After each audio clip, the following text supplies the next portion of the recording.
Okay, we are live, Abhi. Okay, guys, a beautiful, warm welcome to everyone who is here and all those who are watching us live on YouTube.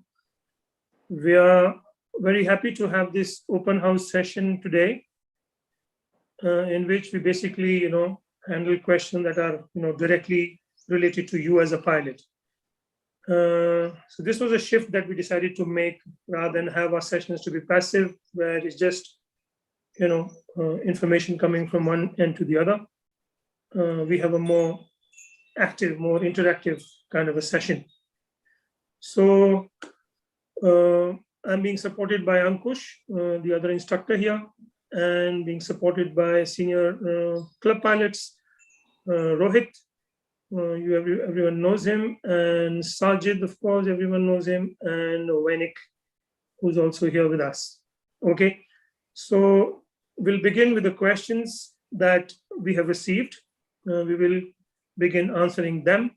They, of course, relate to mostly everyone, and those questions may inspire some question as well in you, and then maybe after 20 minutes or 25 minutes, we have live questions, and you can either write in the chat or raise a hand, and we will deal with those questions.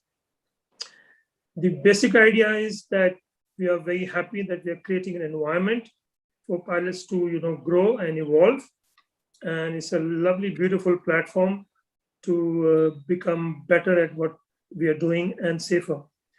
So I'll begin with the first one. The first question that is in front of me is from Santosh Dhal.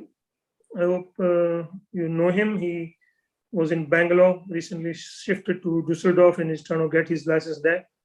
So his question is related to that. I wanted to be part of upcoming sessions, a session on APPI, IPPI, ACI licensing system, and the worldwide acceptance. Okay, so we thought about it, and we also thought that maybe this topic needs a whole session in itself. So maybe we will cover it in a more detailed and deeper way.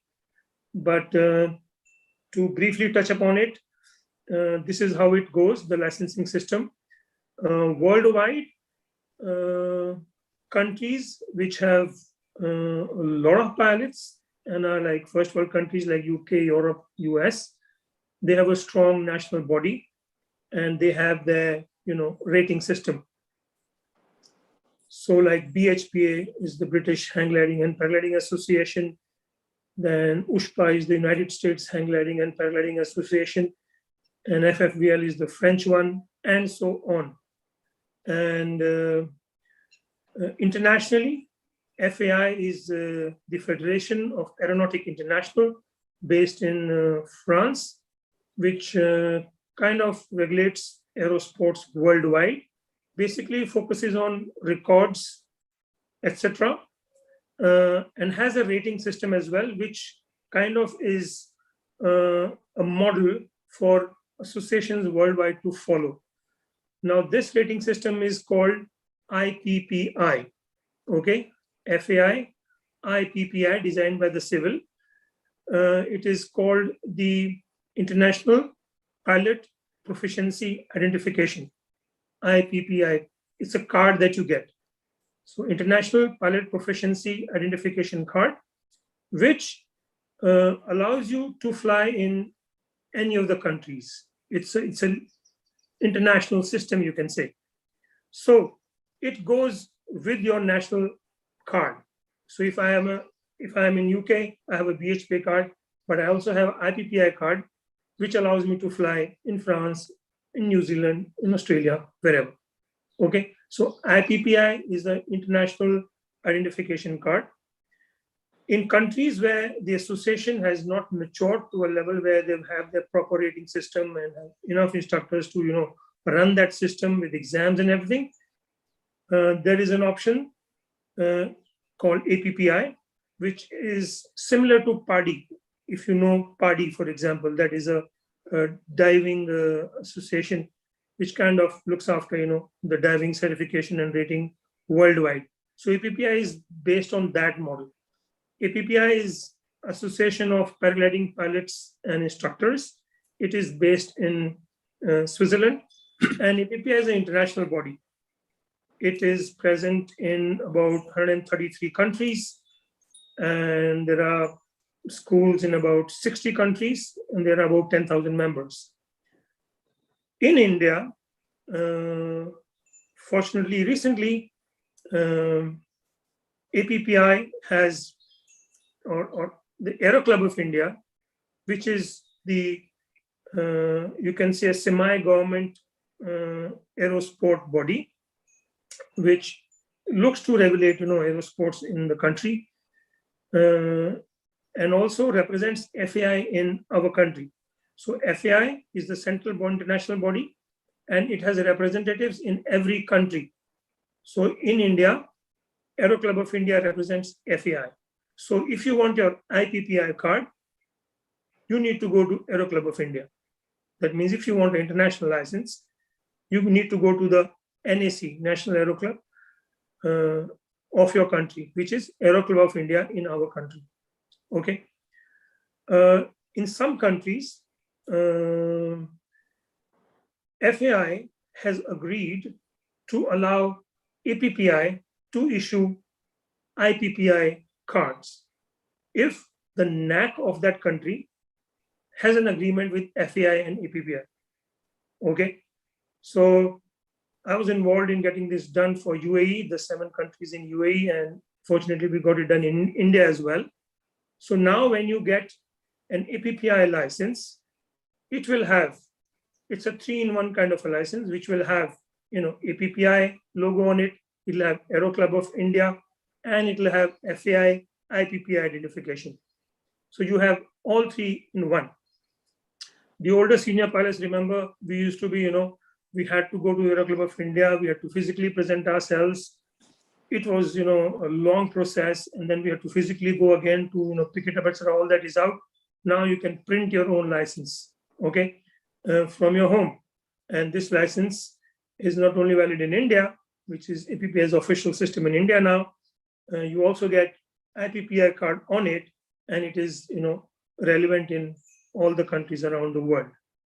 So basically, this is what it is. So FAI, the central body, Aero Club of India, the FAI rep in India, and APPI, and different national bodies. So this is how it is. At the moment, we would like that India has its own association. PI is, the Paragliding Association of India, but we've not reached a place where, they have a proper system. So we hope that in future we have our own system, which is equivalent to, the international standards. So that's roughly how it is. To answer Santosh's question, Vanik had a similar question, so I'll just read it out. But can I add to that? Why do we need a national education system? Out of curiosity. Say again, please. Why do we need a national education system? Why do you need a localized education system? We don't really need, because not all countries have. Like APPI is a good option to have directly an international, a system. And it's not that, like there was an opposition in India as well, that it's a foreign body. It's not a foreign body. I mean, India has representation in APPI. I'm part of the pedagogical committee. So it's not like it's a foreign body. India has a seriously good representation. So yeah, we don't want to go into the, politics of it, because, people want, I mean, there's an opposition from national bodies that why should, an international body be there when we are there? And those are those power games, which are, really irrelevant. But they are there. They are the necessary evil there. But the good thing is that there is a system. And although we may not have the top-notch, association, which is like international level, we have APPI, which is, international standards. It is accepting direct equivalence from some association that APPI recognizes, like FFVL. It does not recognize USPA because it doesn't feel that it has the real standards. but it does recognize FFVL because they're quite similar. And the IPPI rating system of FAI has been designed in association with APPI. Okay, so the pedagogical committee president, Mr. Manu Bond, French, is very much part of the IPPI system that has been designed, and he has made it parallel. So IPPI 1 is equivalent to APPI 1, IPPI 2 is equivalent to APPI 2, and IPPI 5 is equivalent to APPI 5. So they're running almost parallel because the designers are the same. There's a representative from FFVL as well in designing FAI's rating system, which is called SafePro, and there was a member from BHP as well. So it is kind of currently the best system they have come out with, which covers the latest developments in techniques, etc. And IPPI and APPI are pretty much on the same lines. So going a little further on Vanik's other questions, he asks, will certification and education systems ever be consolidated? So I answered that it has been consolidated, and we have an international system, which is IPPI, which is pretty much the same as APPI. Okay, so it has been consolidated. Will IPPI and FAI 2 converge? So IPPI is FAI's baby itself. So I don't know if you meant APPI or FAI. IPPI. Okay.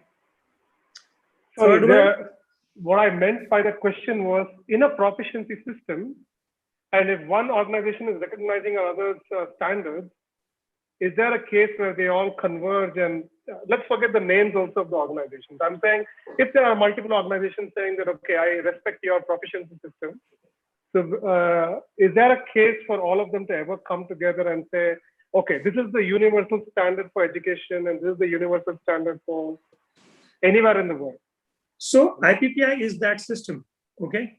IPPI is that system which is, international, and it is giving a freedom to the national bodies that, this is what we have come up with. The best minds in the world have come up with this, and it is also giving freedom to the national bodies depending on, your, country rules. Play with this, but this is the gold standard. APPI is the same as IPPI. So this is what exists now. So yeah, I mean, we are almost there. It is kind of standard at the moment. Okay. Your last question was, will APPI be as big as PADI in diving anytime soon? Well, it's a fast-growing sport worldwide, and like I said, we have 10,000 members in APPI in 133 countries, which is huge, and there are 100 schools in about 50 countries. So it is growing in numbers. We are coming with a new website, which will be up very soon. And things like your certification book, etc., will all become online. You don't have to physically carry it. And, all your records are there online. And, if you go to some other country and you just, show your license, the instructor can just see, okay, this is where you are. And these kind of theory sessions have been done. Tasks wise, this is what you have done. I know exactly where you are and whatever. And if this person wants to, know something about you, you can just directly drop me a mail and I can answer. So it's becoming a very beautiful, homogeneous, organic kind of a system where it's easy for the pilot, and his ease of travel is also taken care of. Okay. So yeah, we're going in a good direction. Okay, so that is about the first question for today. I had a follow-up question on the same thing. Yeah. So what I had to do was to, after APPI stopped giving insurances last year, I had to take an FFVL license right now. So I have an FFVL license. I have the insurance from FFVL, both the individual injury plus the third party plus rescue. So now when I have to do my courses, I would still prefer the APPI system than going for the FFVL system because it's a little bit different in terms of language as well. So I was thinking I have to now maintain two licenses, APPI as well as FFVL. So in that case, I think I have to wait until APPI starts their insurance again. Yes, we'll have to update you on that because of, the situation currently that the world is undergoing. The insurance companies have kind of withdrawn and they want to relook at the packages they have promised. So we'll have to update you on that, and the work is going on. Okay. Once it's up, then of course you can use it. And yeah, I mean, a lot of instructors, even, in France, people like Theo Bilic, who's a world champion, and other top-notch guys, instructors who teach, for years, have liked the APPI system. And in the last, workshop, they were part of this workshop. They had come to, get the instructor licenses because they like this system, which is more current with the world, not like old system, which is kind of, it takes your freedom away. Especially the French one is like, too tight, and people are preferring, APPI over it because it affords more freedom and it's more current. So yeah, we hope the insurance thing gets settled and we can, continue taking advantage of that because the APPI insurance is really, really cool. Mm-hmm. Okay, so we move to the second question is from Anurag Ketan. I think he's also moved to Munich. He is asking the way and process to move from assisted flying to moving towards independent flying end to end without the support like we get at school. Okay, so this is one.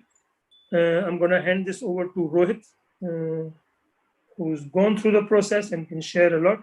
And I think there was one more question which is similar to this one, I think asked by Kaiser. Oh no. So yeah, I mean, this concerns everybody. Like, it's a very basic question that, how do I graduate from school to becoming an independent pilot? So yeah, over to you, Rohit. I need to unmute. Yeah, you guys can hear me now? Yes. Okay.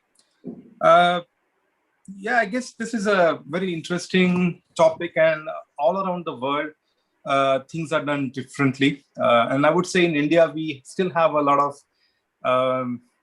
relationship-based environment where the school still continues to assist you after your course. I mean, if you happen to do your courses anywhere else in the world, once the course is done, while you're in the course, they will be all helpful, supporting you.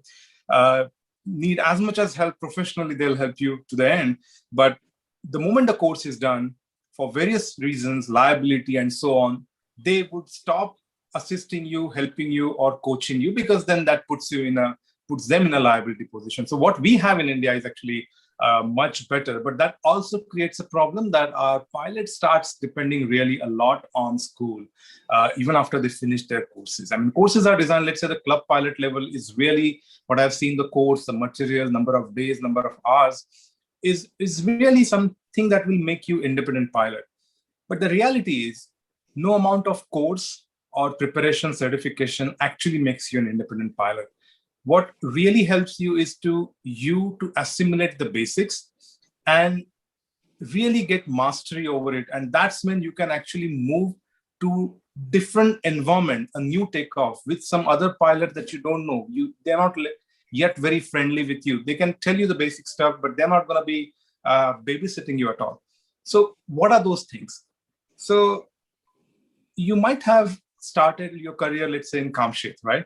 So you are used to the takeoffs, the ground handling in certain wind conditions.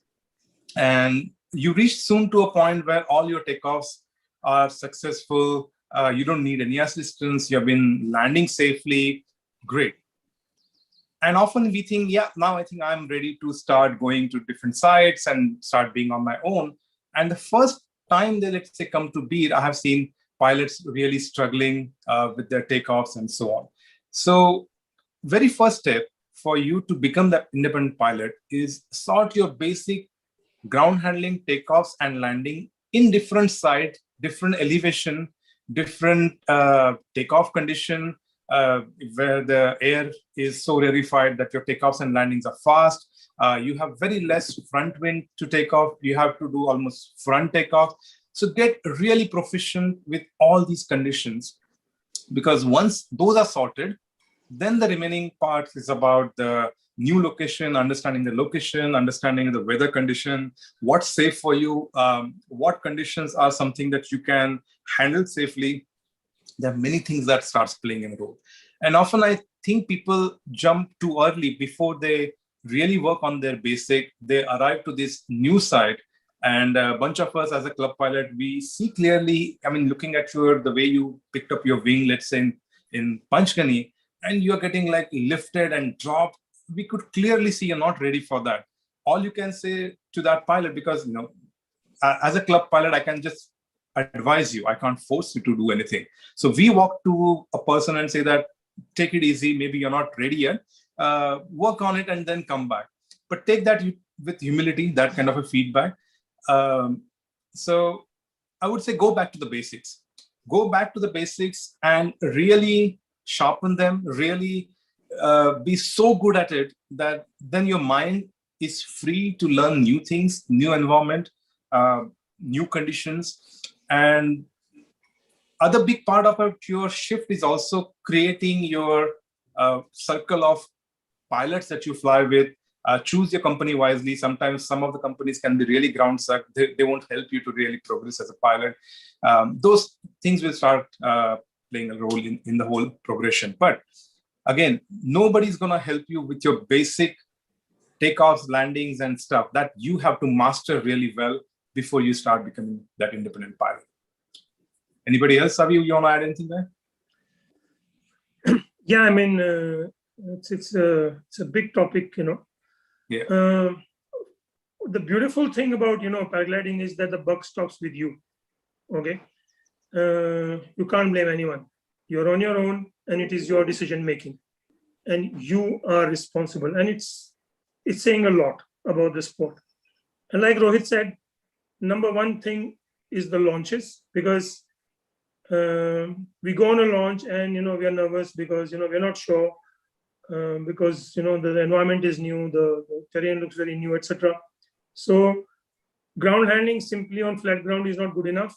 That's why we push people on the slope in our advanced guiding clinics. You need to be really good with your glider in different conditions, like he said, weak wind, medium wind, strong wind, gentle slope, steeper slope, forward launch, reverse launch. Really crack the launches and really get that card in your pocket really good. Because now when you go to the takeoff, you're already comfortable because you can pull off a clean, safe takeoff.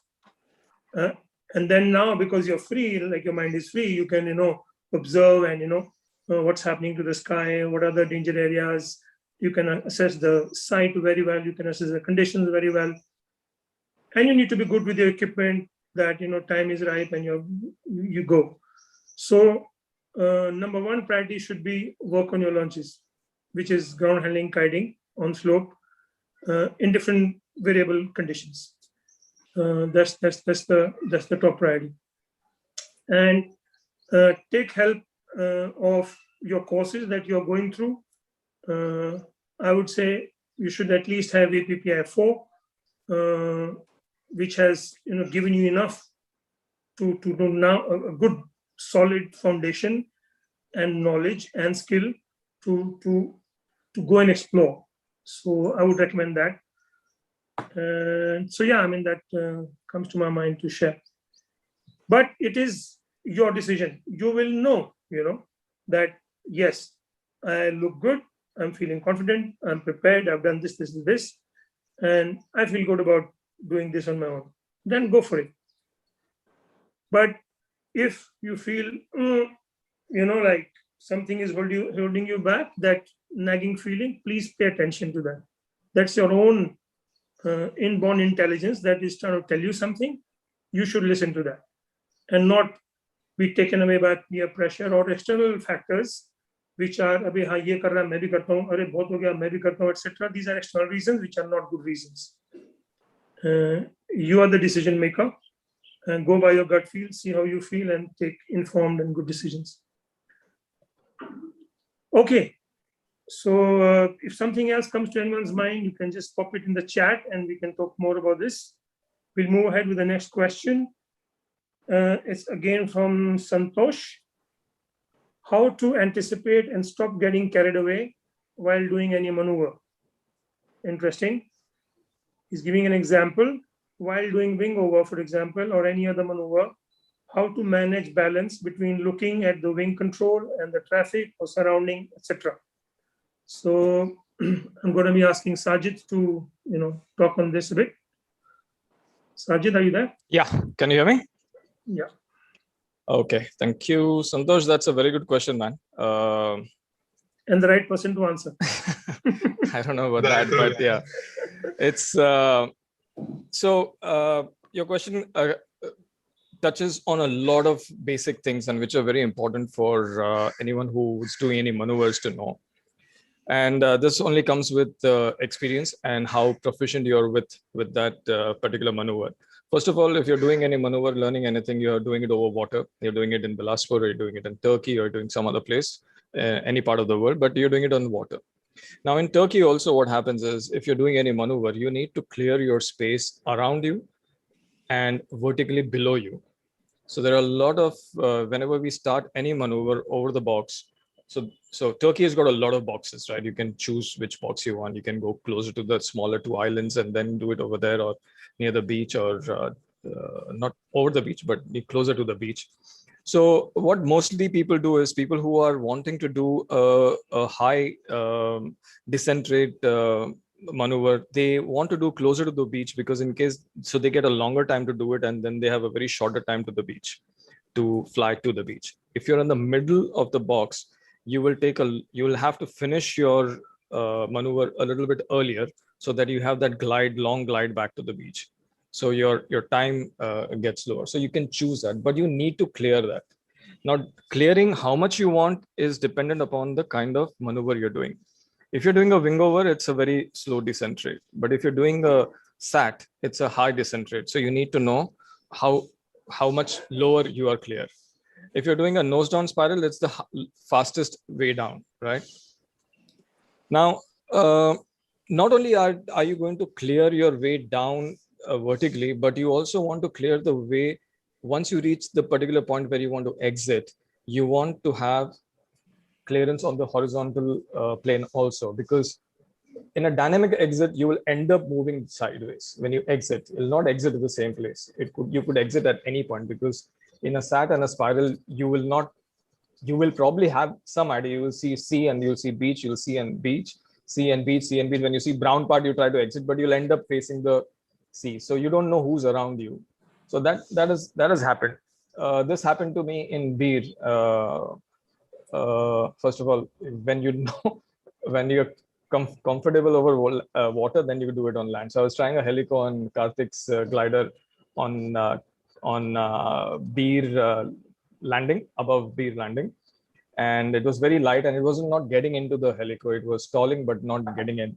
And I have a video of this, and I had cleared myself, but there was a tandem glider on this side, and I knew he was away. So I started my maneuver and I ended turning facing the mountain. But this guy kept coming to me, and I had to go into a dive, and I had a asymmetric collapse, and I got out of it. But people don't realize it over land. So on water, they know that you're going to do it. They also stay away. But on land, you need to be clear. Now, that is a very basic kind of an answer, and everyone knows that.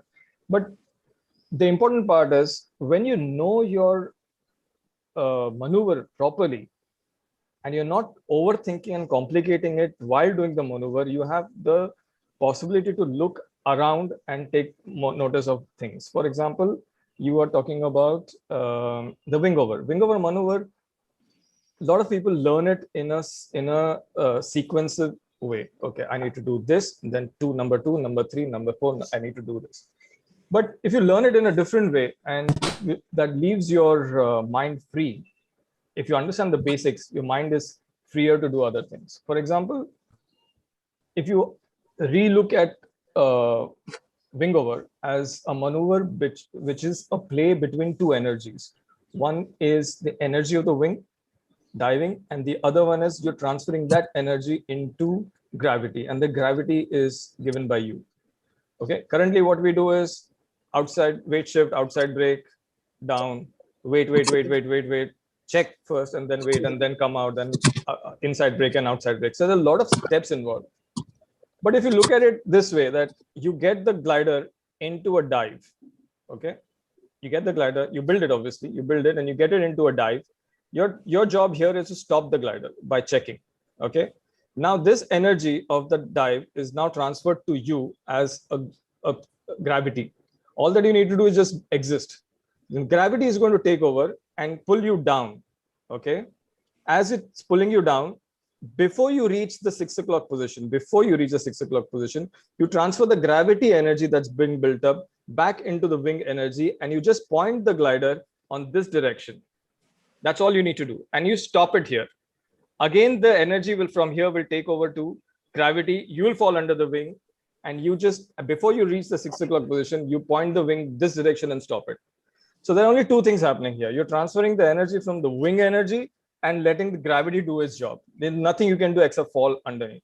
So if you have these two things in your mind, that let the glider dive, check, stop, let me fall down. As I'm falling down, before I reach 6 o'clock, I will direct the glider to go this side, and I'll check when it reaches a point. Makes it simple in your mind, and it gives you a lot of time to free your mind to think. Avi, you want to say something? No, I mean, we didn't want to go in details of, the maneuvers. Sorry to cut you there. I think his question is like, how to stop from getting carried away. I mean, I have 2 points I'd like to say. That whatever maneuver you want to go into, you need to know what it is about. Okay. And there are, like Sajid said, there are steps to it, and you go in a stepwise fashion. If you go into something and you don't know what is the reaction going to be, it's going to surprise you. You're practicing wing overs, but you don't know how to recover from an asymmetric collapse. You're doing the wrong thing. So, okay, before I practice wing overs, I need to know how to get out of an asymmetric rotation, because you can get into it. SAT, for example, if you pull too hard, you can go into a spiral. If you pull, if you pull too hard, you can go into a dynamic spin. If you pull too less, you go into a spiral. You need to know how to get out of a spiral, and you need to know how to get out of a dynamic spin. So you need to know the worst case scenarios when you're practicing something, and you should have already, cracked those first. So once you know what the worst can happen, I can get out of that. On this end, this is the worst can then happen. I can get out of that. Now you are free to play inside. Okay, you have the freedom to play. And, I think Sajid will agree with me. People think, acro is dangerous and XC is safer. It is actually the other way around. Acro guys know exactly what they're doing, and they are really safe. There are no accidents in acro, really. Accidents are in cross country. So maneuvers have a proper, process, and learn it the right way, knowing what can go wrong, and you know how to get out of that. And inside that, you can really play. Guys are doing wing overs with, the body is directly above the wing, and from ground it looks, oh my God, this guy is crazy. He's not crazy. He is doing exactly what he knows he's doing, and it is a step-by-step process. It's a beautiful process, and he's not taking any chances. He's not doing anything dangerous. He's totally in control of what he's doing. Okay, so that's what I'd like to add. And like Sajid mentioned in the beginning, airspace is very important. It's a good question that you asked. Airspace should be very clear before you do anything. People should know that you are doing something, and they stay away from you. And before you start, I need this much of height, and literally I need this much of space. If I don't have that space, I don't do it. So I hope that answers your question. Sajid, you want to conclude? No, I just was explaining that part to tell you that if you less complicate stuff about any maneuver, you have mind free to do other things. But if you're going to go into a maneuver with a lot of stuff and learning it, and then it's going to create a lot of confusion. So understand the basics first before you get into that. That's was my point. Okay, thank you, Saj. Next question is, what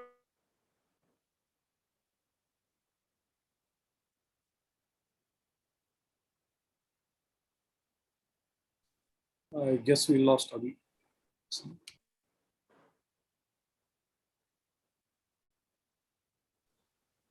I don't think he looked out for traffic.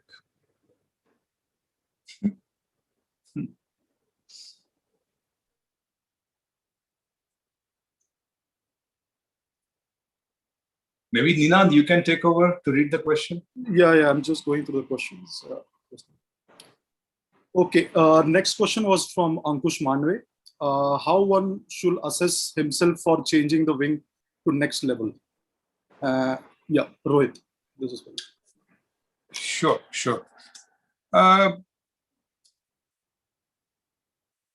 So before I answer that question, let's set the context, because everything is different with different pilot, where they are and so on. But typically, I would assume this question is about a pilot moving from, let's say, ENA to ENB, or someone with just out of school. Should I take my first wing as low B? All these questions, in a way, I can combine it to one thought process. So often we think about changing the glider in terms of the certification, the ENAs and ENBs and so on. As you well know, all these tests are actually in the calm air and about how glider recovers when things go wrong. That's all these certification is about. It's never about how difficult or easy it is to fly the glider. Okay, so that's one major difference that you should get in the head. Even I have done my initial days counting the number of Bs in a ENB glider and say, hey, you just got a 2 Bs and that too with the accelerated flight. All are otherwise A. So it's like almost A glider. No, it isn't. If designer has intended this glider to be made for ENB pilots, it is for ENB pilots. Yeah, it may score A on a lot of recovery maneuvers, but that's all. That's all that is about. Everything else, it's going to behave like ENB. Now, what is the main difference between, let's say, ENA and ENB? I think the biggest jump that pilot takes is when he moves from ENA to ENB, be it a low B, mid B, whatever. Because first time, a glider, typical ENA glider, which is designed to actually fly on its own. The pilot gives minimal inputs in terms of the directions and everything. Everything else, the roll, pitch, it's all so nicely smoothened, dampened in ENA gliders that they hardly need any hands-on. In fact, if you try to correct them, the gliders are designed to even ignore your inputs, unless you go to the extreme end of inputs, like an extreme brake on one side or extreme both the brakes. The gliders are actually designed to literally ignore your inputs. I mean, they fly on their own.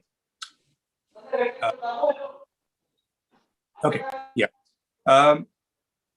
So that's the ENA glider for you. The glider that is designed by the designer to fly on its own.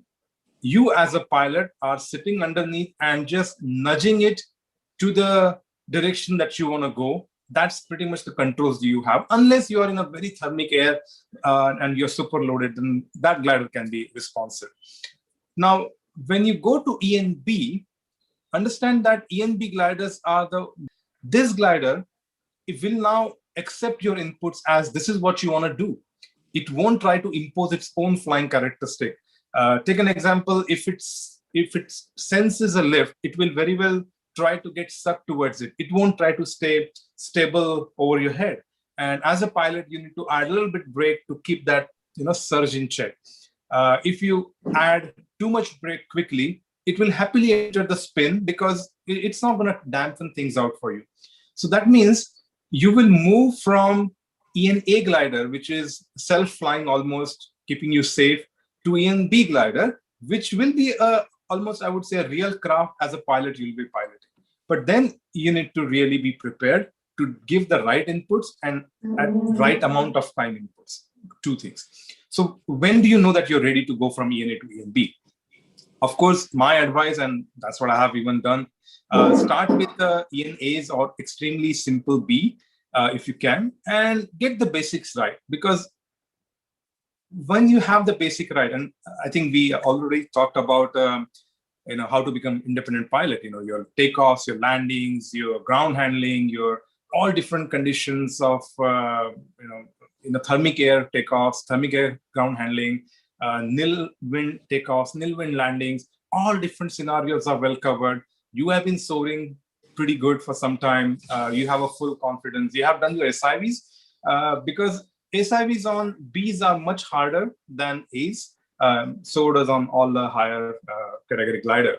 In fact, some of the experienced pilots, even flying for a number of years cross country and sea, if they come and want to learn SIV, it's advisable often to put them on a B glider to get them used to the maneuver, and then you do the same maneuver on A and B. So it's very easy to learn those maneuvers in SIV with ENA glider. So you do your SIV.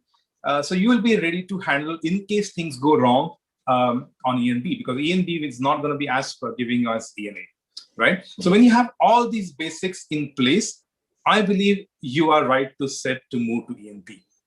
Now, again, in that jump, I have a counter product, a point to add from the other side.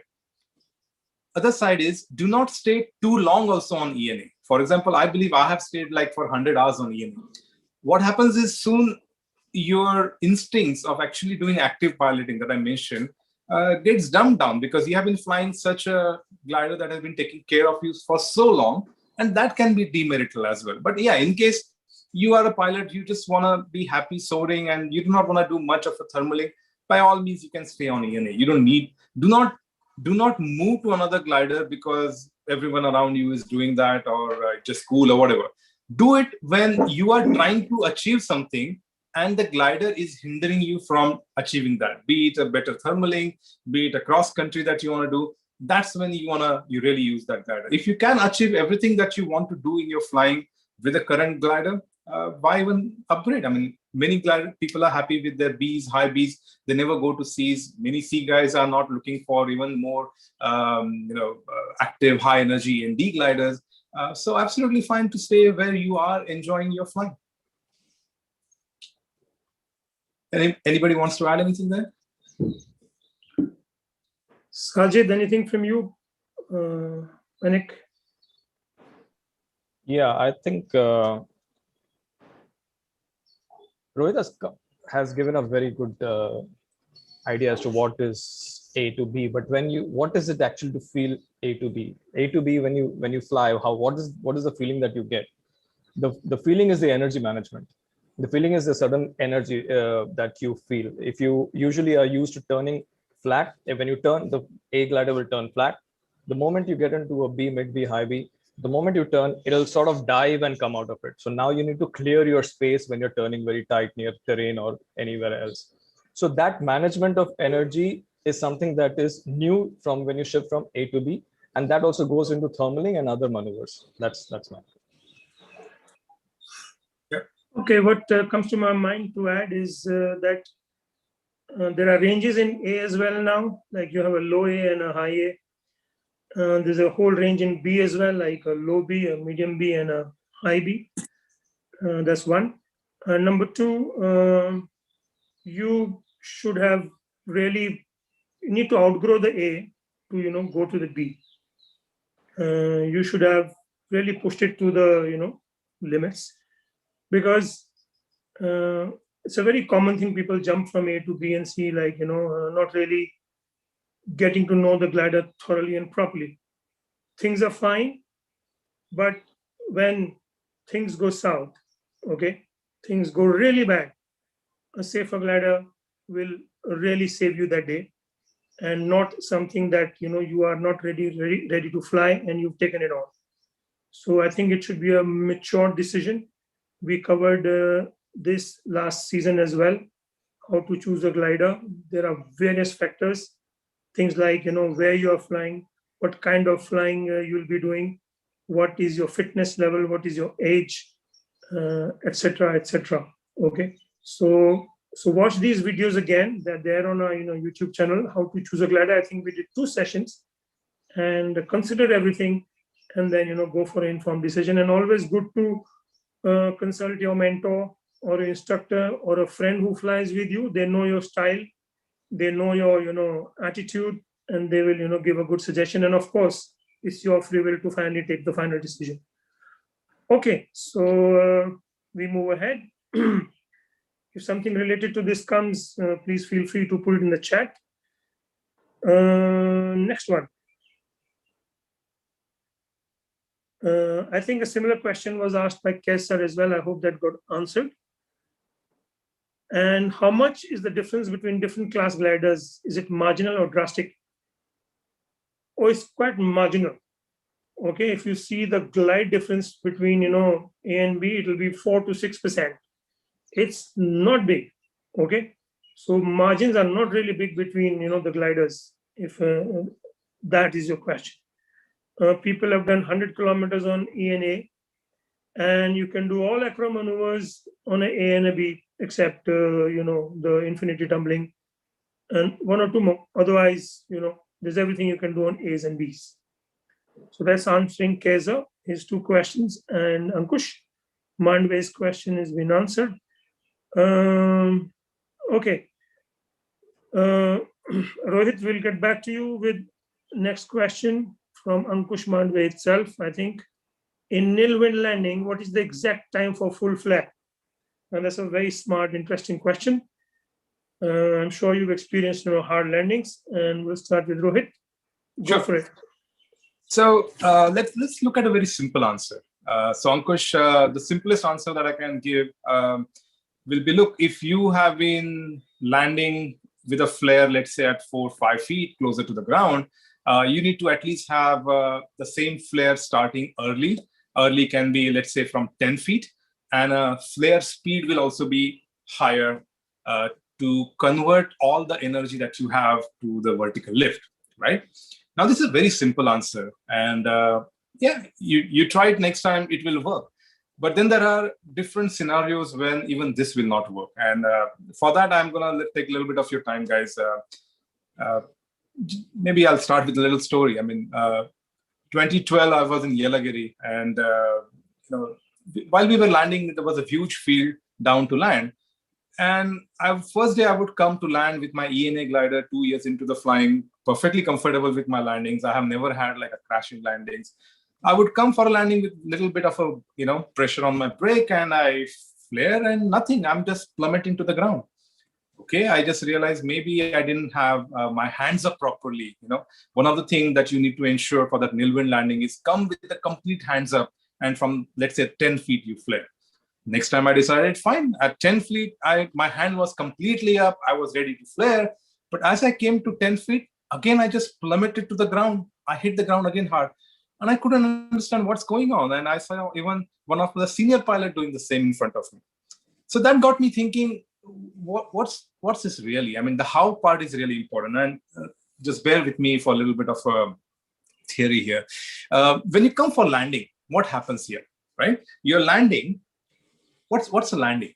A human can run, let's say, comfortably 10 kilometers per hour. So we need to have the speed when you touch down the ground at 10 kilometers. How about if the ground is uneven? It has a stones, it has a hole, big pits.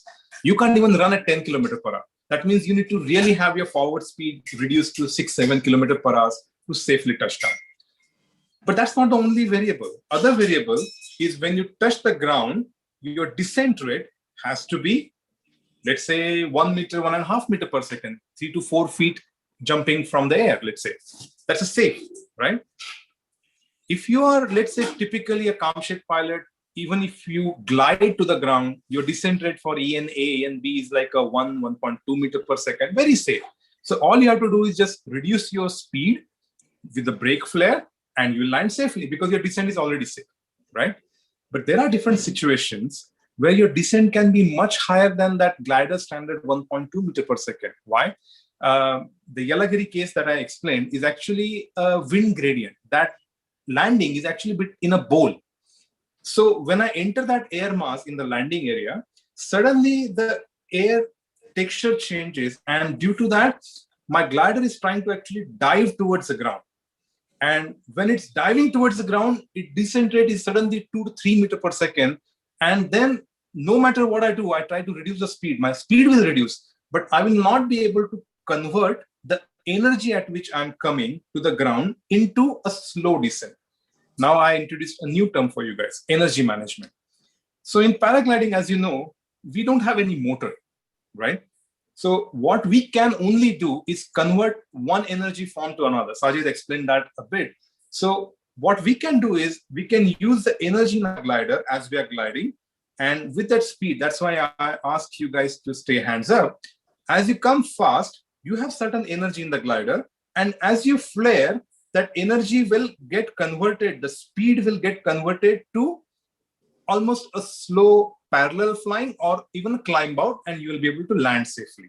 That's how you reduce your descent rate, because as you flare, instead of coming very fast at this angle, you will be able to slightly create a lift with that additional energy, and you land safely. I mean, you must have seen bird swooping down and landing all the time. You know, birds come at very high speed towards the ground, whoosh, and they just land safely. So we have seen that with the birds landing as well. Now, if you understand that, so you'll understand soon that in certain condition, even you coming up with the hands up is not going to be enough, because other variables for you to land are even bigger. So that means even if you come with a complete hands up and you flare at, let's say, 10 feet from the ground, still you can hit the ground. What are those conditions? One condition, as I mentioned, is the Yelagiri wind gradient. Second can be in Beer, sometimes it's complete nil wind. Or in Beer, often if you outland, you can't choose always the headwind. Because what happens in calm shade, even though you might be coming with the hands up, the wind reduces your speed, the ground speed. So you might be actually coming with a low ground speed, but your glider is still flying nicely at 40 km/h, right? But you don't feel it. You feel safe. You feel safe because the ground is moving not more than 10, 15 km/h, right? Feels very safe. The same thing changes. Let's say in a nil wind condition in Beer, air is thin, so your glider speed actually is like 1 or 2 km higher than usual. You might be zooming towards the ground when your hands up. And as a pilot, you start feeling scared, you start touching your brake, you reduce the speed a little bit as you're coming towards the ground. And what remains in your flare is not much to convert all that fast diving into that last lift and for you to touch down safely, right? So what are your options? I mean, one option, that senior friend that I told you in Yelagiri, what he did, he's an extremely expert acro pilot. Next flight, while he came over the landing, he just started adding a little bit of oscillations. He was acro pilot. So he could just come at the last swoop with oscillation, and he could just zoom close to the ground and swoop up and use that energy of swooping up, and he flared at that moment and he could land safely, right? Now that is too, I would say, advanced. Even I've been practicing it, but I'm nowhere close to that accuracy. But there are simpler techniques for you to do. One simple technique, and that's safe to try in any ENA, ENB, and C glider. Now here, the class of glider will also matter, because we started with energy, and energy is different in ENA. You have much less energy to play with. B has better, C has even better, right? But what can help you, let's say with your ENB glider, you can come towards the final approach with a bit of a break. You still have like 20 feet above the ground. You come with 20-30% break. Now you have aligned yourself nicely to the runway. You're still about 20 feet from the ground. The breaks that you have, let's say 30%, you suddenly put your hands up. That sudden hands up creates a dive in the glider. The glider starts diving and it starts going fast close to the ground. Now here is when you need to hold your nerve. Do it first higher. You have to practice this, because you need to know how much the glider is going to dive, because if it dives very close to the ground, you're going to get smacked on the ground. So this is when now the practice comes into picture. So you suddenly raise your hand, the glider will start going fast towards the ground. Now, as it comes very close to the ground, you start touching the brake. All that energy that's available in your glider as diving, the moment you touch the brake, will get converted to a lift. And instead of continue to plummet to the ground, you will suddenly start slowing down and start flying parallel to the ground. And then you can add any point the remaining brakes and you can land safely. If you feel that when you add the brake, you suddenly are climbing again, that means you added too much brakes, right? So after the dive, you touch the brake and you see how much lift are you getting. If you're getting too much lift, just hold it. Don't change it. If you change it, you're going to get smacked on the ground. So just hold it there. It will bleed out. It will start flying parallel soon. Then you use the remaining brake. So this movement cannot be jerky. So you raise your hand, it go.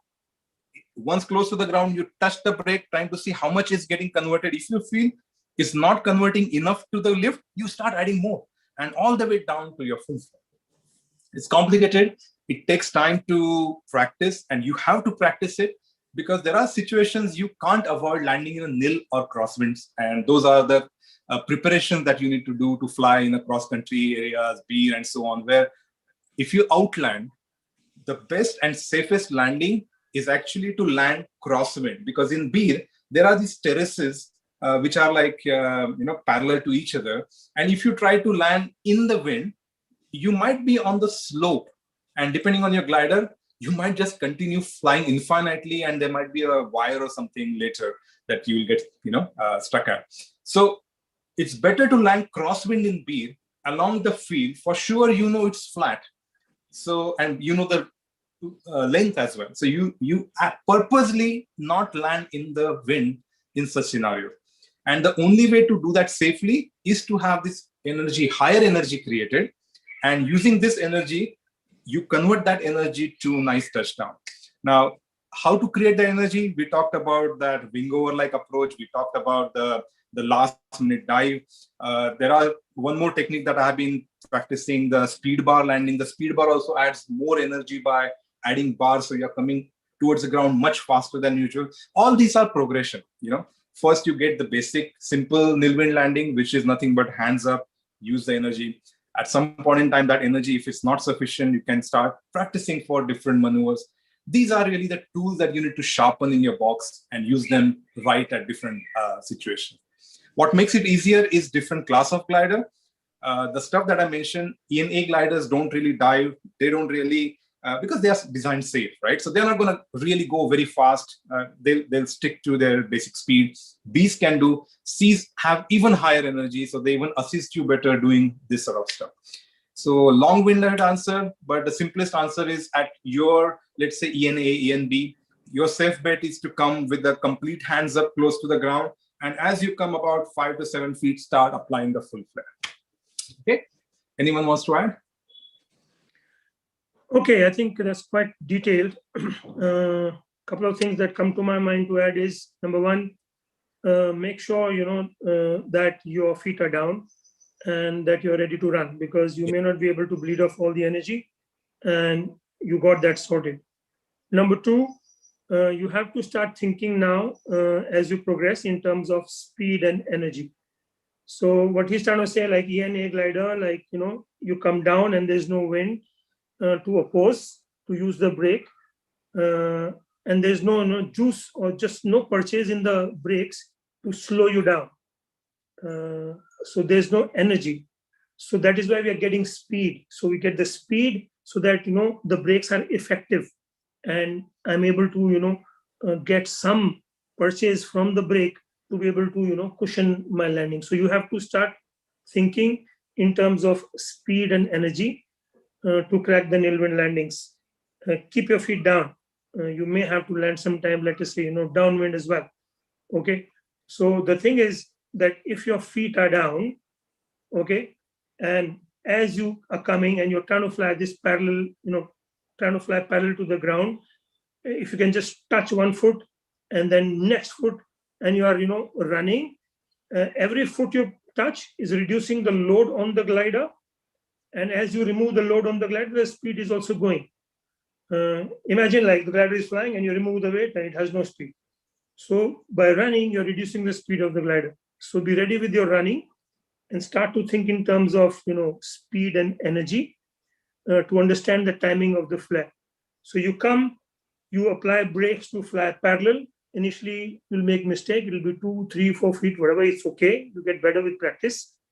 And as you're flying parallel, you will know that, okay, now the energy is going. Now I will touch down. That's the time you use the rest of the brake to give you a short climb and that tuck, 0 speed, 0 sink rate, and tuck you land. So like you mentioned, it's practice, practice, practice, and you get better. And instead of mechanical braking, you start thinking in terms of speed and energy. Okay, we are at 12 o'clock and we have just covered a few questions. Next one. Okay. Vishal asked this question. Seriously, how does one for sure know which side the core is on? How to avoid wasting time on trial and error without a device? Okay, so I'm going to ask Vanik to start answering the question and we can chip in. Vanik, you got it? Nice, XC cross-country hungry question. And love it. So first things first, thermaling is a black art. It takes a lifetime to master it. So this question, there's a simple answer and there's a long-winded answer. The simple answer is that as you get into the more active wings, they have the anatomy, which is the sharp nose or the cord cut below, or different companies use different terminology for the same kind of profile of the wing, which is the nose. What it does is it helps you, the wing suck, it sniffs out the strongest part of the climb. So your body has an internal gyroscope, which can detect movement in multiple axes, which is acceleration and direction, which is pitch, roll, yaw, and acceleration as well. So an entire lifetime we spend trying to fine tune that gyroscope. And the simple answer to your question is, if you let the glider fly on a good quality glider, the wing will start pulling you into the core. You put your weight shifter slightly out. You're trying to balance so that the next turn you whip it into the core and you go up, so that you don't fall in and out of the core. The idea is you use the energy which is building up as you get sucked into it, and use that energy to whip up when you go up. Once you're in the core, you have to keep the thing really tidy, and it's just tiny brake inputs. It's only so much, and the left hand is as efficiently up as possible. You're trying to turn as efficiently as possible. You're not choking the glider. You're not applying a lot of brake. You're allowing the glider to fly. One thing I want to refer here to is Bruce Goldsmith. He said that until 2012, I think the wings were meant to be flown with a lot more brakes, but now the wings are meant to be flown with a lot more hands up. Your best performance is hands up flying rather than brakes flying. That's a simple answer where you develop the gyroscope. But the complicated answer, all of us are trying to get good at thermaling. Trust me. Even Kriegel Maurer said something like, I'm not the best climber in the world. I'm probably the best glider in the world. He glides really well, but there are people better than me in climbing. So even when you're in a core, there could be a core on your left-hand side, which is going up at 0.5 meters per second faster than on the core which you are at. So unless you have an indicator, you have no way of knowing if there's a core literally just 10 meters to your left, which is going up faster. So this is constant practice of opening the car, seeing if there's something stronger out there, trying to feel every single roll motion on your unloaded side, which is your left-hand side, trying to feel all of that stuff. That's what we are trying to evolve over a lifetime. I'm sorry, I don't have a simple answer for this. The simple answer is that, like, you allow the glider to fly and allow it to build energy, and then you whip it into that core and you go off. But again, that core which you're thinking about is a cylinder. It's only usually during stable days where there's a perfect amount of heat and pressure, and you have a nice cylinder which goes up to the cloud base. But 75 to 80% of the time, you have unstable days where the core is fizzy. You have bubbles going up in cycles. And sometimes the core is bent like that. Sometimes it's sheared like that. So even the sucking mechanism which I'm talking about, you might fall out of the thermal, and you'll have to go back and you need to have techniques to search for it. And it's usually what I tend to do is just hands up fly. The glider sniffs it out for me, and I have an instant vario, which it gives me instant feedback on if I'm in the core or not. So an instant vario along with developing the internal gyroscope is a simple answer. Now the second part of the question, without instruments, there's a philosophical answer to this as well. A lot of people have very different opinions. I personally feel that it's best to start flying without instruments well into your paragliding. I mean, you're really a master at nailing three-figure flights. You're really good at acro. You're able to read the weather really well. that's when you get into this euphoric state where you fly without any instruments, no noise. You are with the elements. That's utopian, according to me. It takes a lot of years of practice and skill to develop it. Initially, you might bump into a thermal and you might take it up to cloud-based and stuff like that, but it's a false positive. It's not a long-term plan, because able to judge lines, able to judge whether I can make it to the next trigger point, all that stuff, it takes years and years of practice. So that's my answer to the question. And it's one of our favorite questions. I think all of us debated a lot on this question. So I think Avi and Rohit, even you guys probably should chime in on this. Rohit, go ahead. No, nothing much to add. I mean, this is the topic that we can spend a day on. Yeah. But just something I'll just remind, interesting quote in the recent from one of the top pilots in the world.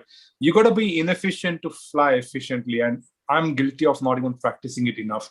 The moment I'm in the core, often I keep looking around it, but I do not want to leave the safety net of nice 2 meters per second that I have.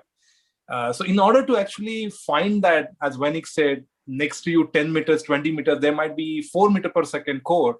How do you find it? And the way to find that is leave your 2 meters per second, go on still exploring outside it in different directions. And if you don't stumble upon anything better, you come back to it and you continue to fly. So that's inefficient. You be inefficient so that your chances of actually stumbling upon that stronger are there. I mean, one of the best pilots around us that have flown is Viz. Viz is extremely inefficient in the classic thermaling way. I mean, we'll be doing a very nice, perfect circles often around, and Viz will always go amoeba. He'll just go searching around. Often he may not find something. He'll come back to us and again fly with us. But often he gets lucky. And we say it's just the voodoo, but he actually takes more risk exploring more area around the thermal. And that's when he stumbles upon some of those lucky, stronger thermals, and he really goes way, higher than us. Always impresses us. I agree to that. I think that's one nice attitude about him. He tries to explore more.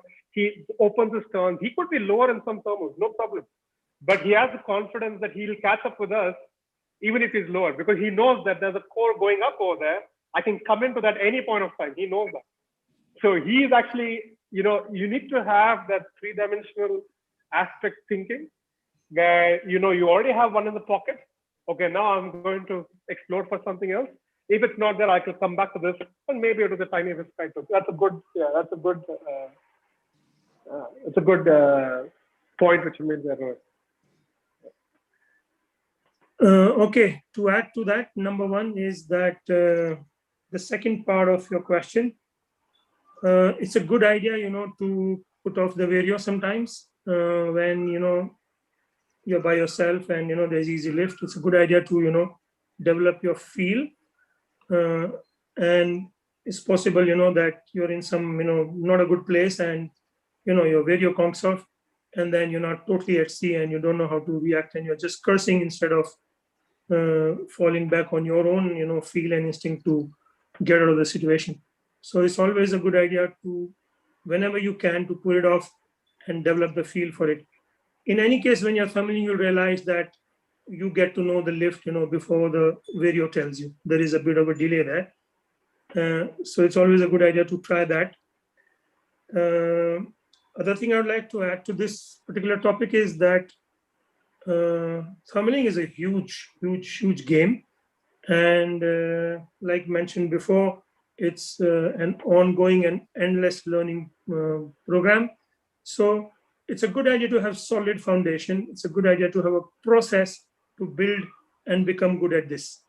So one can keep trialing and erroring and wasting a lot of time. But if somebody goes in a proper way, where somebody's looking at you and can tell you where you're going wrong and can see the holes in your thermaling, start with very basics. You get your turns right. You learn how to open and close the turns half a second, 1 second.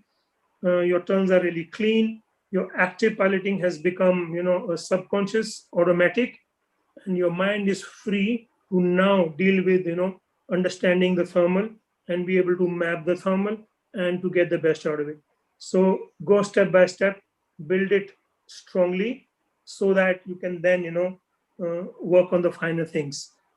And it takes quite a while. It takes quite a while to, get good at this.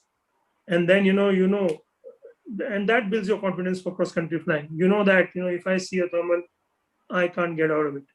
And I have skills to maybe, 60% level where I'll not leave it. And thermaling in, bead is super easy, but, it really counts your skills when, it is super weak, where it's minus 0.5, but you're there and you can handle that and you can stay inside that. That's when it really counts. So experimenting with super weak thermals, early morning thermals, late evening thermals, and then, jumping from one thermal to the other, etc., etc. It's an ongoing game, but get the basics and the foundation strong to build on it. Otherwise, if your basics are not strong, your glider is, like you're busy controlling it, how will you sense it? So you need to be really, good with your active piloting skills, good with your turns, good with opening and closing, for the mind to be now, have the bandwidth to start to feel and be able to understand and map the thermal and know where the core is, and then, coding it, etc. So make sure you go step by step and enjoy the game. It's really beautiful. Even bombing out and getting out of the thermal is fantastic because it kind of prepares you to go in again and try better. So yeah. Okay. I think we covered this, last year as well, and there are amazing sessions we had on thermaling and cross country. You can, have a look at that as well. Okay. Next question. We are 1 hour, 18 minutes.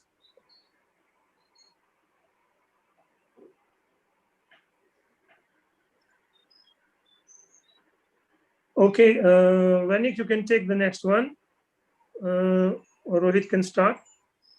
If I'm planning to buy a new wing in the recent future, should I do an SIV with my old wing and then buy a new wing?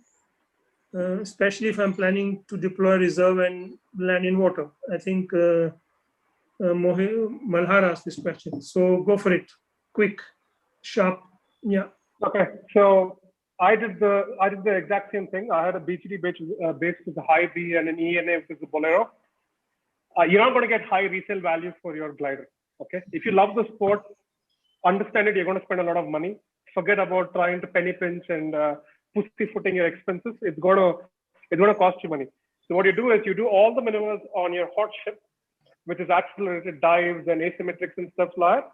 And on the last day, when it's time to throw your reserve, to understand the procedures of a PLF and to how to depower the glider and how to come down safely, you use your old glider. And then you put up an ad on Paragliding forum saying that I have done my SIV in freshwater lakes and sell the goddamn glider and get on with your new hot ship and go flying big. I was planning something of the same thing because I don't plan to resell or anything. I want to utilize the glider to the full. Yeah, I mean, afterwards I can use it for ground handling or do something else. Give it ground, give it to a friend, give it to a school, yeah, exactly. Donate it, whatever. But on the last day, you can use your old glider for reserve throws because it's really good to understand how to come down on the reserve, how to, unleash yourself from the harness when you're in the water, how to, do the flotation with your harness and stuff. For that, the old glider and the reserve is okay. That's a good idea. The new hot ship, I'm sorry? Yeah. That's a good idea. I mean, I will, before doing an SIV, I'll buy a new glider and then take both of them to the SIV. The new hot ship, you just do all your accelerated stuff and asymmetrics. So that's cool. That's really helpful. Rohit, quick one. No, I think Vanik pretty much covered everything. Nothing more to add.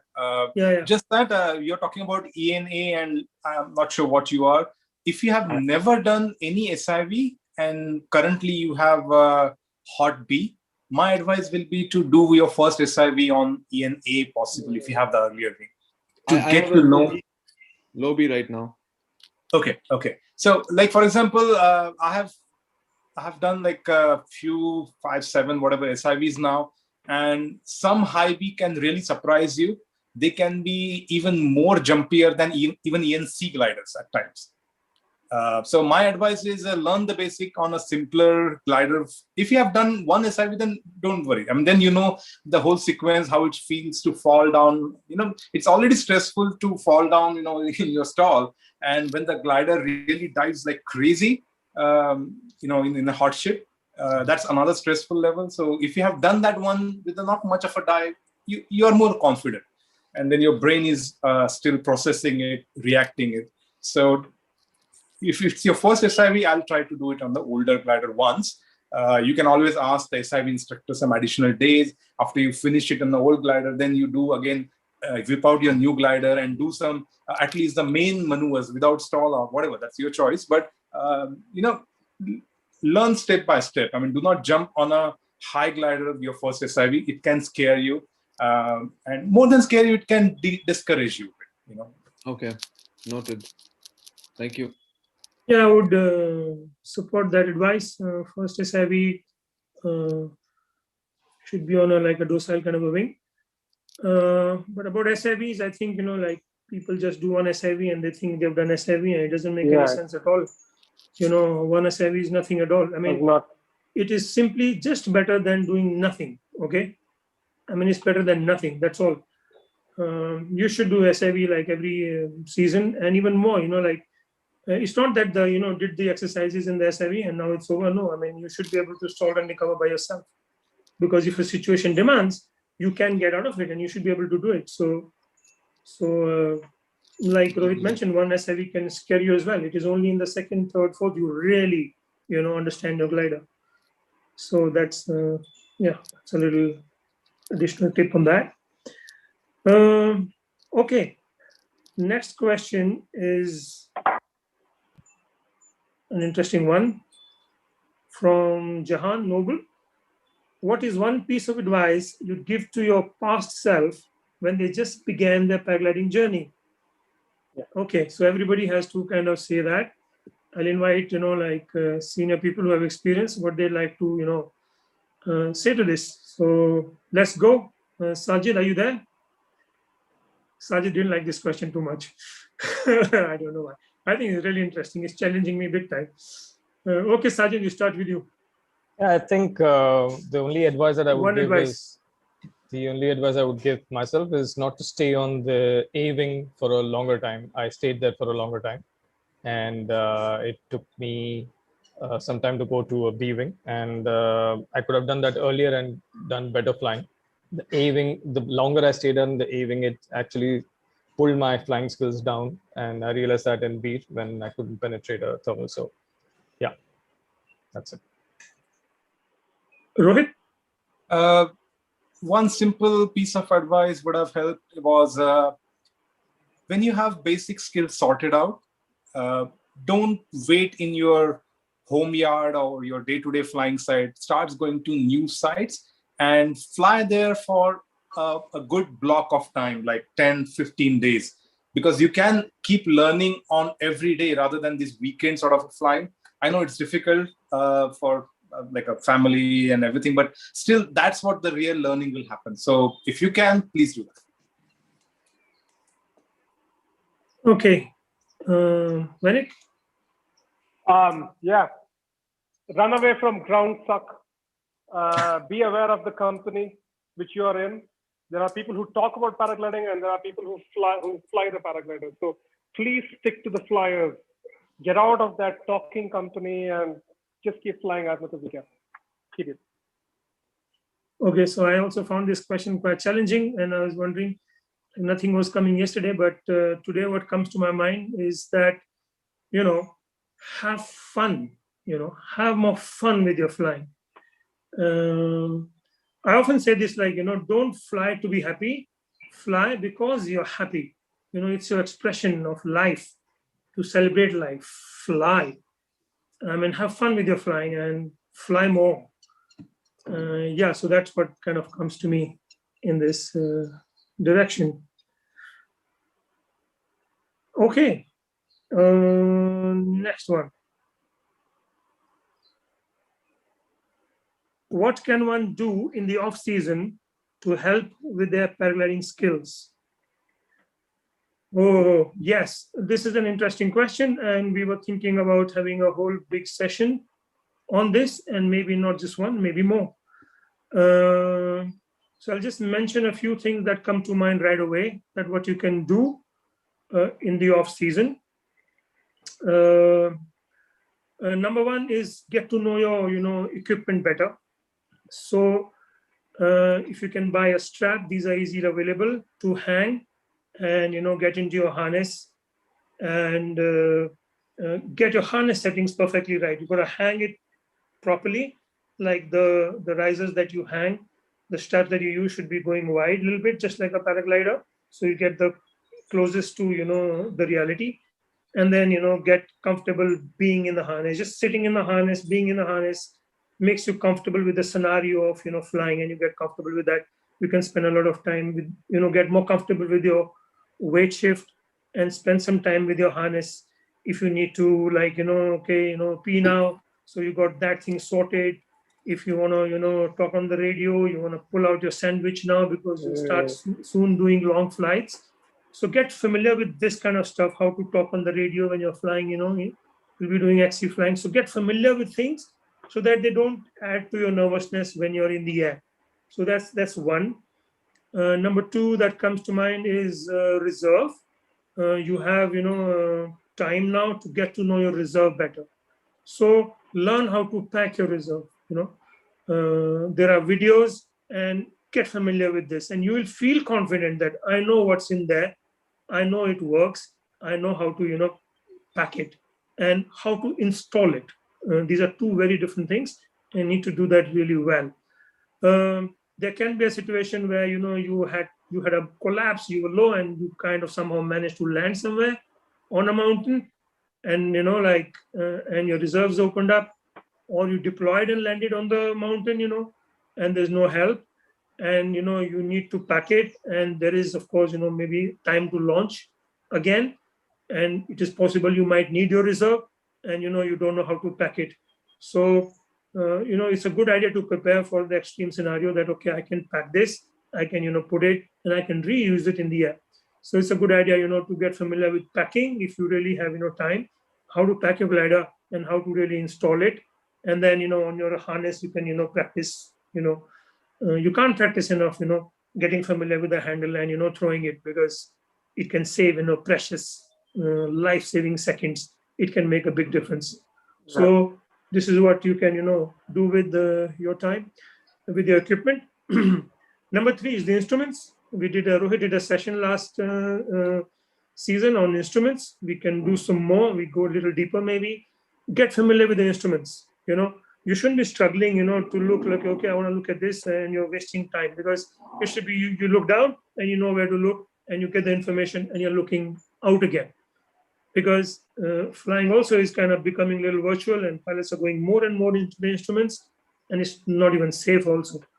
You want to just look and get the information you need, and you're looking out again. So get really familiar with the instruments, set your page right, see what you want to wear, what is ideal for you, and get familiar with looking at it, picking up the information you want, and then you're looking out for clues from the sky. So that is another thing you can do with the instruments. Get really familiar how to put waypoints, or just get really familiar with the instruments. That's additional thing that you can do. Then, of course, there are brilliant books in the market. I showed you last time. I still have this. This is one which I think every club pilot should have in your free time. It's a beautiful book. Just read on stuff that is not really sure, not really clear in my mind. Just clarify what I need to work on, etc. So there are amazing books. And then, of course, there are tutorials and training videos which are there, which can further add to your knowledge. That's another big bank of information on the internet to get specifically what you're looking for. So that's another thing, to educate yourself better in the sport. The more you know, better decisions you can take.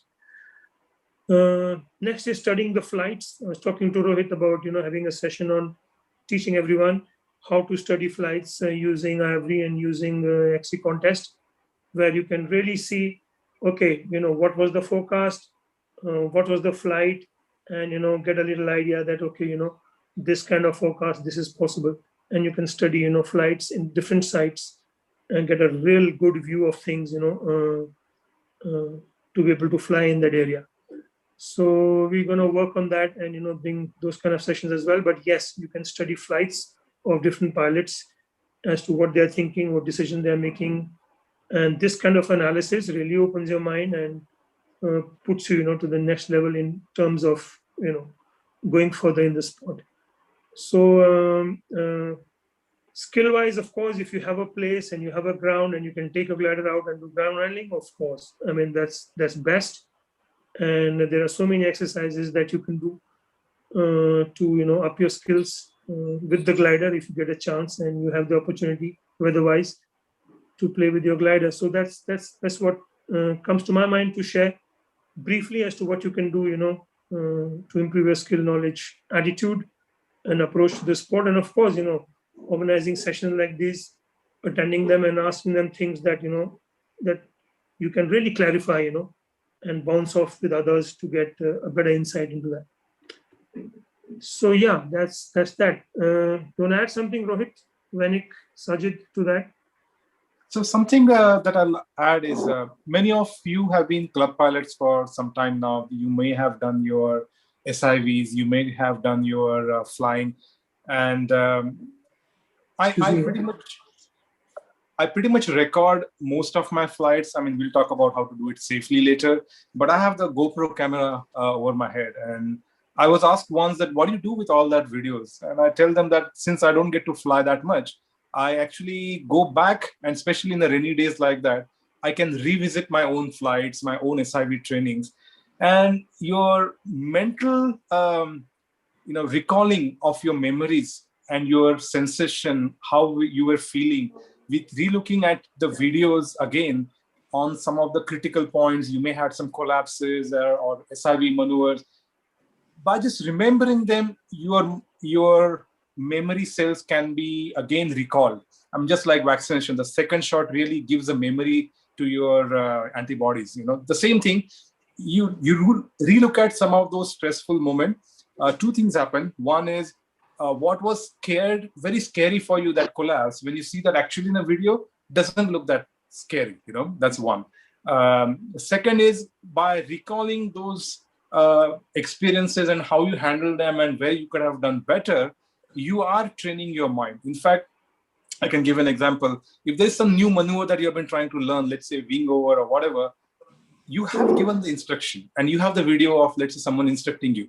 Start again looking at that video and instruction and start seeing whether you were actually following that or not.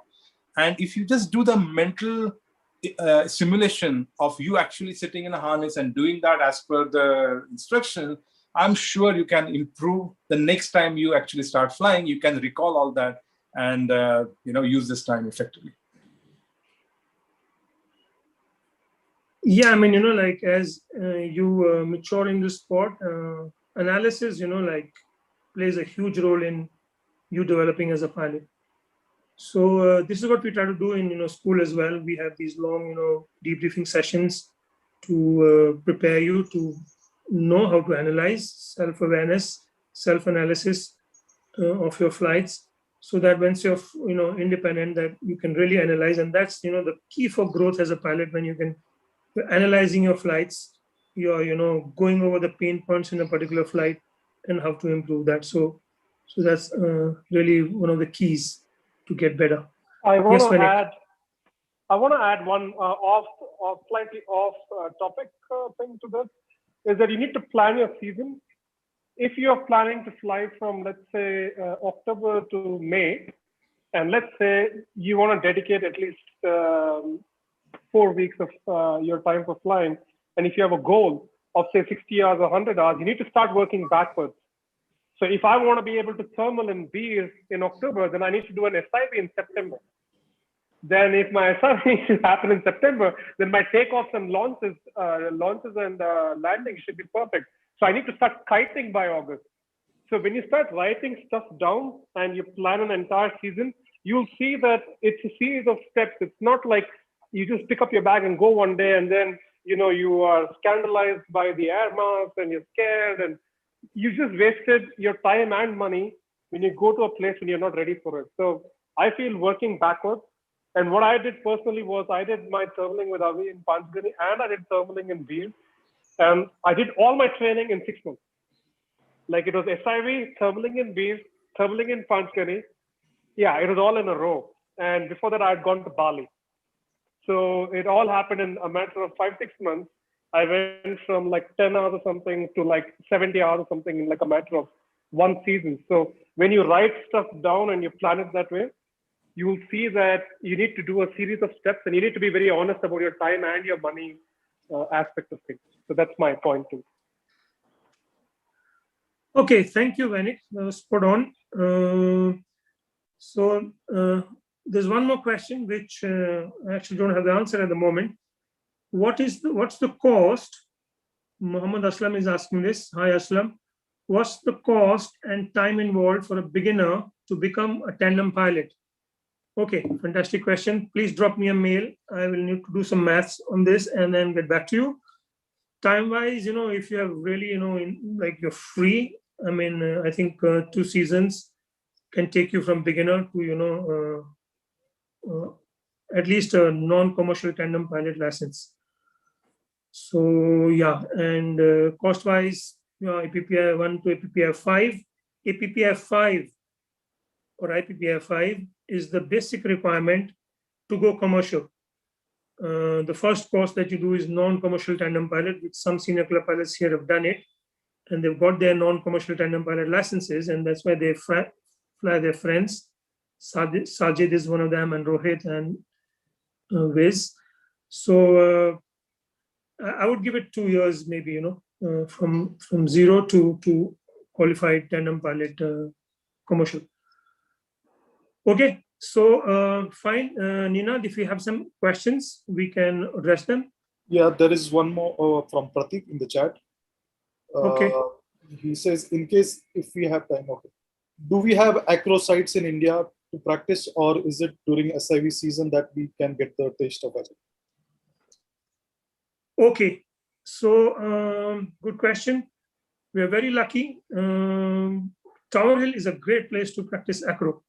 Okay, you take off, you gain height, you go out, you practice, come back, and you can spend hours in the sky, but making sure, like it's not crowded, and you really, go out and have clear airspace and practice there. So yes, Tower Hill is fantastic. And even Pavna, on good days, we gain super height. I'm able to do stall, I'm able to do sat, I'm able to do wing over in one flight and come back, gain height again. So yes, I would also like to add that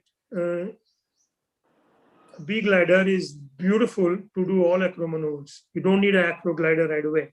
Okay, so a B glider can do every acro maneuver, and then maybe think of a freestyle glider first, and then progress to an acro glider.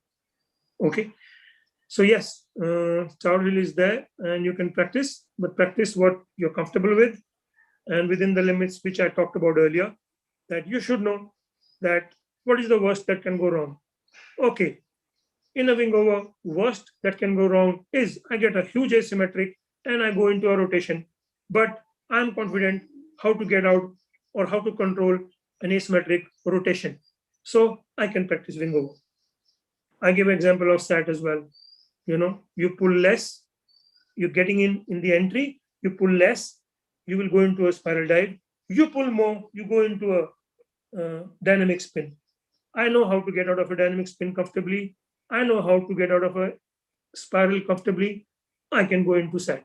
So like this, all maneuvers have an entry, staying in, exit, and what can go wrong. And you know how to get out of that because you've done it in SL, you practiced it. Now you can practice that comfortably. So go in a systematic fashion like this.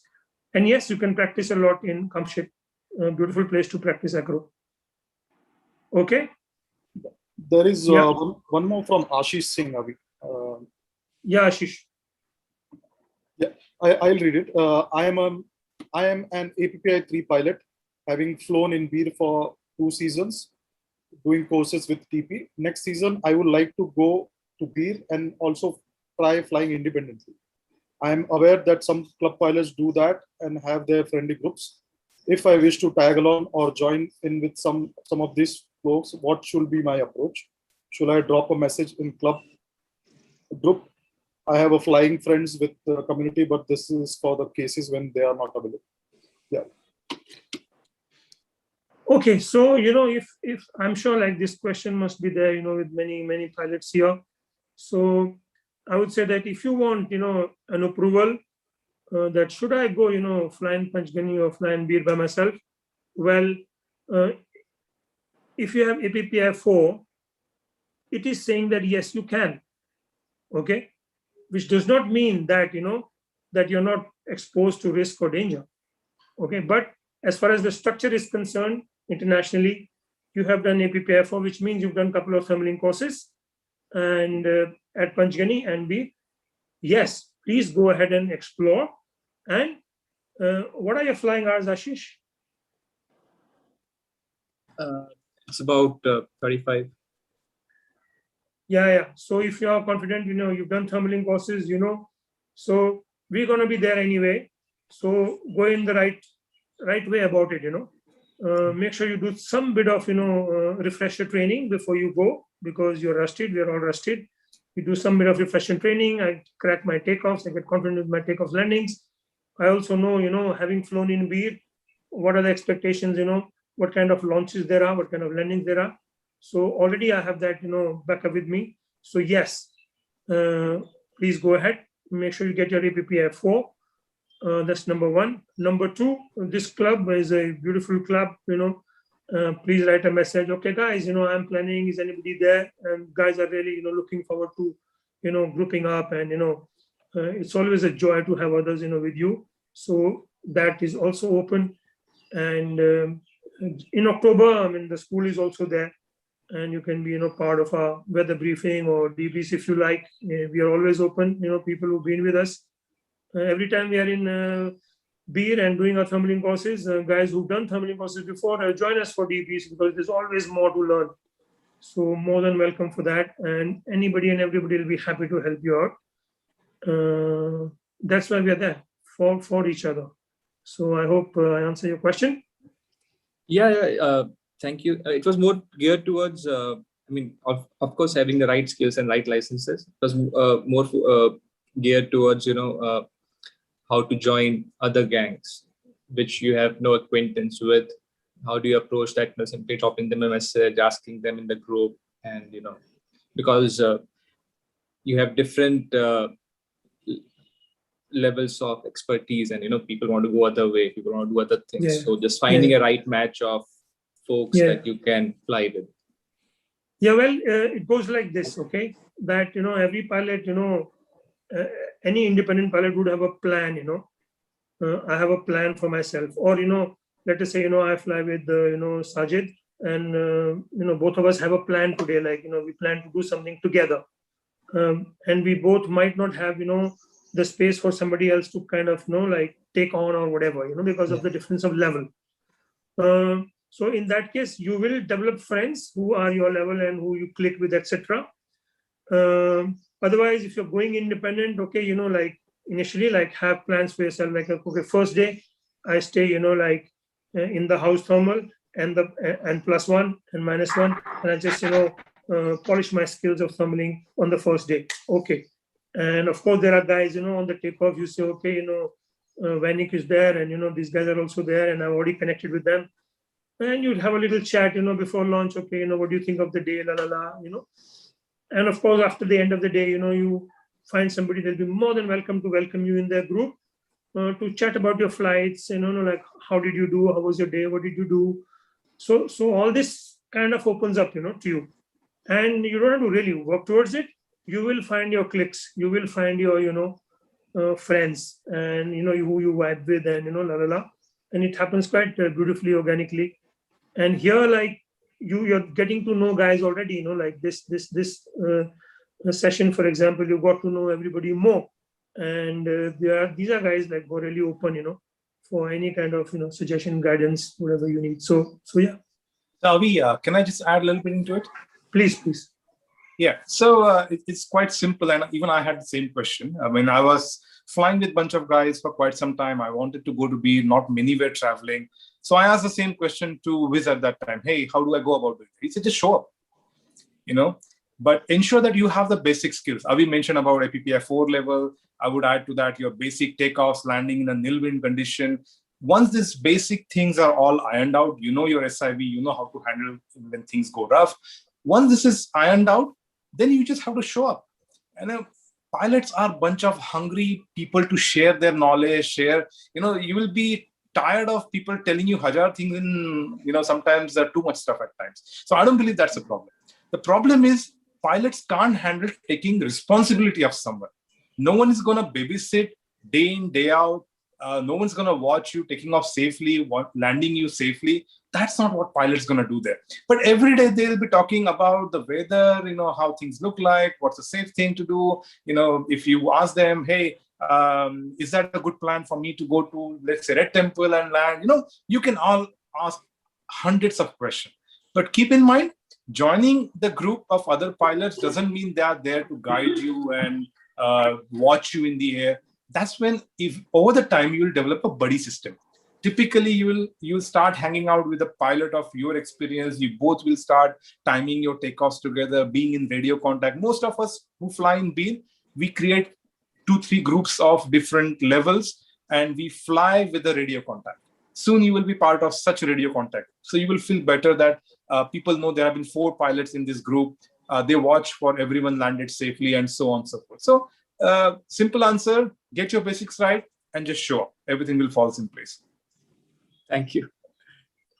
To add, to that, you've done thermaling courses. We're also doing XC courses, wherein, we as instructors, fly with you and we take you, like 20, 25, 30 kilometers and fly with you. So if you're looking to, do some cross country with the school, then those courses are open, and, you have the safety of, instructors guiding you, flying you there on the radio, and they're flying with you.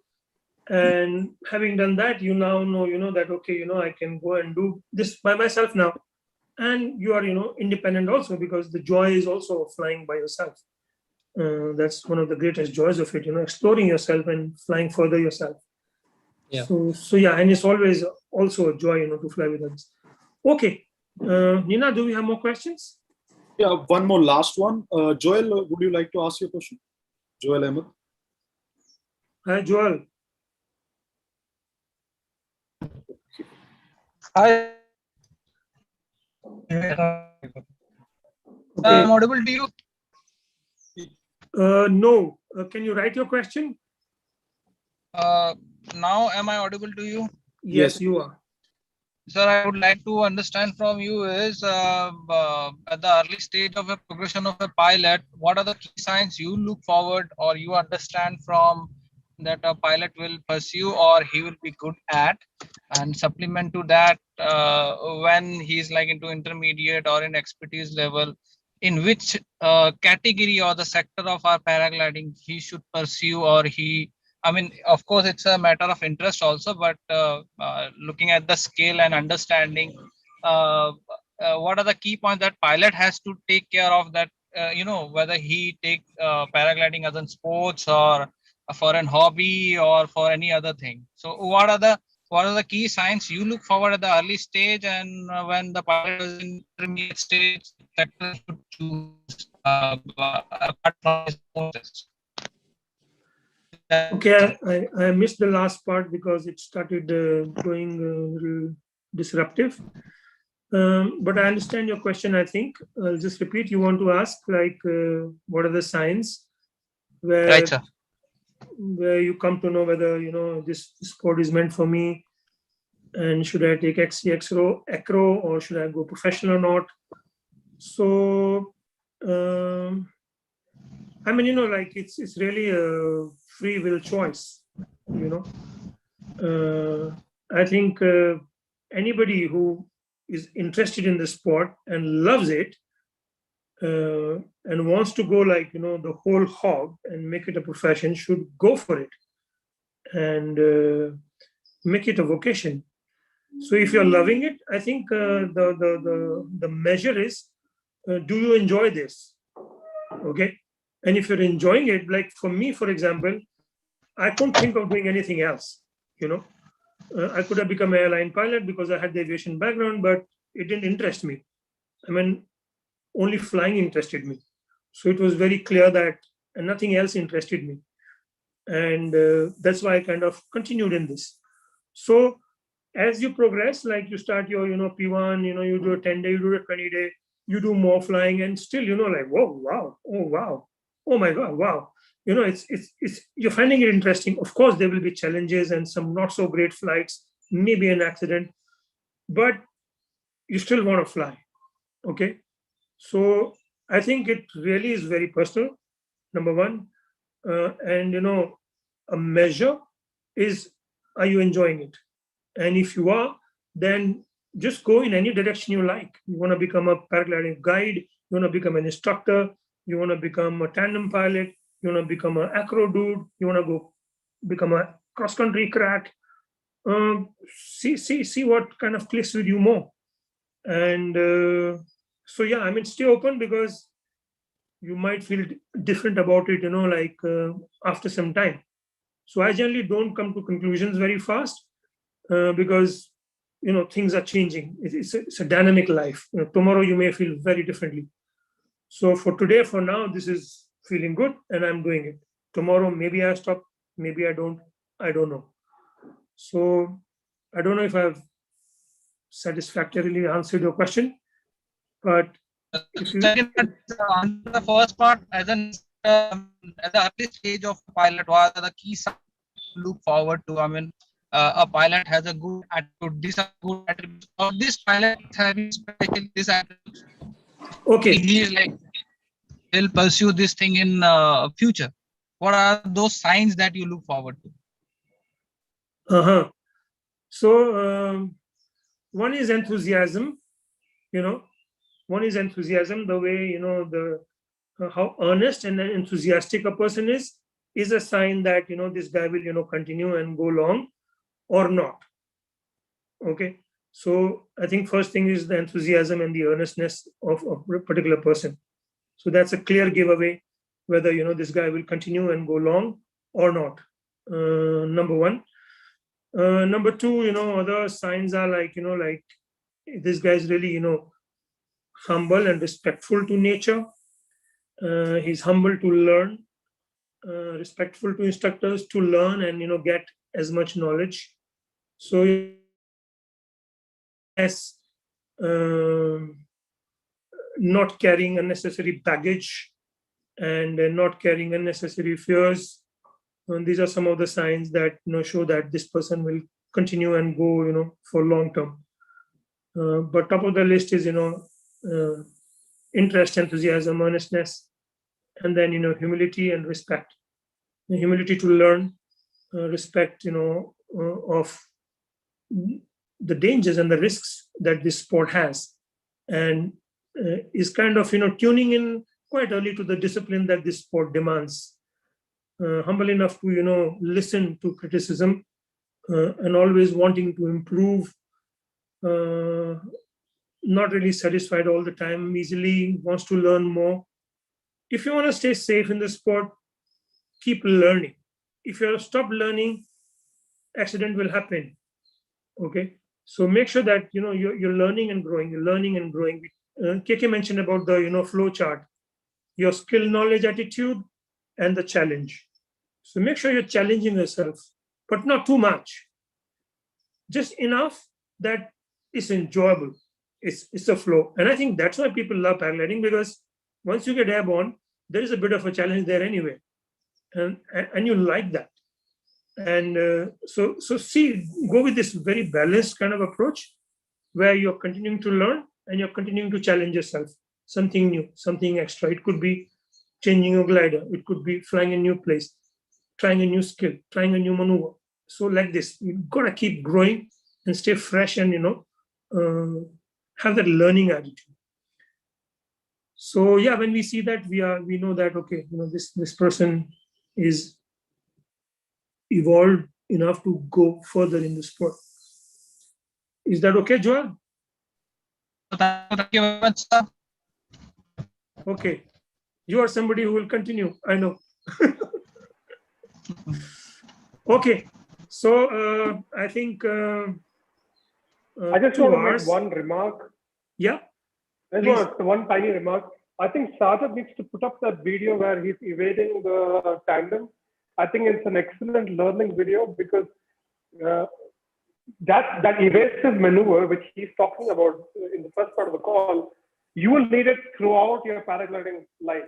In Annecy, there are more than 30, 35 gliders in informal. In Bassano, it's the same thing. So evasive action, I think that video is a really good, I'm hoping that he removes all the bad language which he uses. And then if he just puts up that video on the Club Pilot page, I think it's an excellent video to show how, it's a very good video. He's going straight, he's doing his maneuver and a tandem wing is coming straight at him. So, and then he puts like a big, this thing to evade him. So I think that's one request that I want to make. Okay, so that's the work with the core team, Sajid, Rohit, Vanik, Viz. So we can, have a selection of videos which we can show and talk about. This can also be, part of the sessions. So I'm really glad that we had this particular session, which was an open session. It will give us insight into organize the other ones.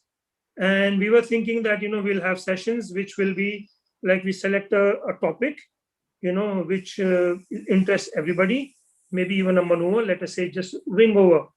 And, I just talk about wing overs for some time and the process, the learning, and then, we just have a Q&A, just like now we had question answer. So we take a particular topic and we dedicate the whole session to that. So this is one format we are looking at to develop. And of course, we had in mind to show some videos, interesting videos, which we can show and then, decode that and learn from that. So those are the formats we are looking for. We're meeting again. But if you have suggestions and if you have ideas, please share them to make it, an enriching kind of experience for everybody for these online sessions. So I think today was good. Good stuff, good sharing, and enriching in terms of takeaways for all of us. So fine, thank you, and stay safe. Things are beginning to open up a bit, and we see more light. And we look forward to meeting you again in the next session. And like I said, your suggestions, ideas are welcome to design, the future online sessions. Thank you.